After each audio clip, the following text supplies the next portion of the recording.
We are Team Logic from Dubuque, Iowa, and we are here to present a solution to improve our local community. In our research, we found that poverty was a huge issue in Dubuque. The poverty rate of Dubuque was significantly higher than any other city in Iowa. The poverty rate was 16.3%. And we also found that over 60% of poor women are single mothers, and 80% of poor families are headed by single mothers. We also found out that 42% of independent male college students live at below the poverty level. We went through many different possibilities to help those in poverty. One of those potential solutions was us trying to set up some sort of food bank or homeless shelter. However, we thought that this would not be a viable option because it would not be something that would be possible for us to accomplish, and Dubuque already has a food bank and multiple homeless shelters. Eventually, we decided on an idea of a job fair that caters to the skill sets of those in poverty. We decided this because we thought it might be something that we could accomplish and it would help those in poverty. They're called Sedona Staffing Services, Express Employment, Resources Unite, Crescent Community Health, and Housing and Community Development, and share our ideas with them. I'm Josh Jasper from Resources Unite.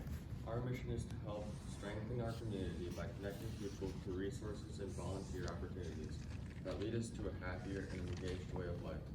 A job fair for those in poverty is an original idea that would be very beneficial for those in poverty.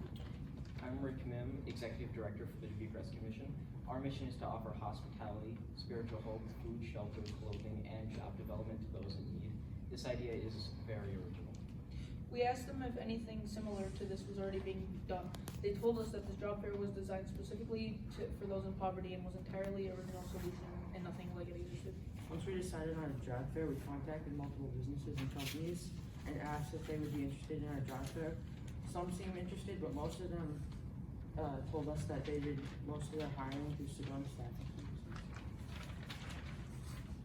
We then contacted Sedona Staffing to see if they would be interested in helping us set up a job fair. They said that if we found a place to hold it and a date and time, they would be interested in helping us. After calling Sedona, we called Rick Mim, the Executive Director of the Dubuque Rescue Mission, to see if he'd be willing to let us use the dining hall of the Dubuque Rescue Mission to hold our job fair. He allowed us to use the dining hall for our job fair. We also asked if we could hold the job fair from 11:15 to 1 because that's when they serve lunch and we knew the most amount of people would be there. That's why we picked the rescue mission. And he said that 11:15 to 1 would be a perfect time.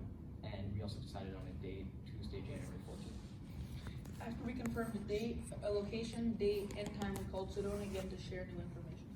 And once we had the job fair plan, we had to advertise it. So with the help of Sedona, we created flyers and ran ads on Facebook.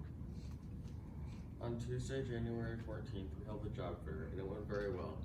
We arrived at the Dubuque Rescue Mission at 11 and met with Sarah Block, Administration Services Lead for Sedona, and Rick Mim, Executive Director of the Dubuque Rescue Mission. We helped Sarah set up the table. Many people were at the rescue mission. Sarah was busy the entire time helping people seek out potential job opportunities. After the job fair, Rick Mim told us that the job fair was so successful that he wanted to make it a reoccurring thing.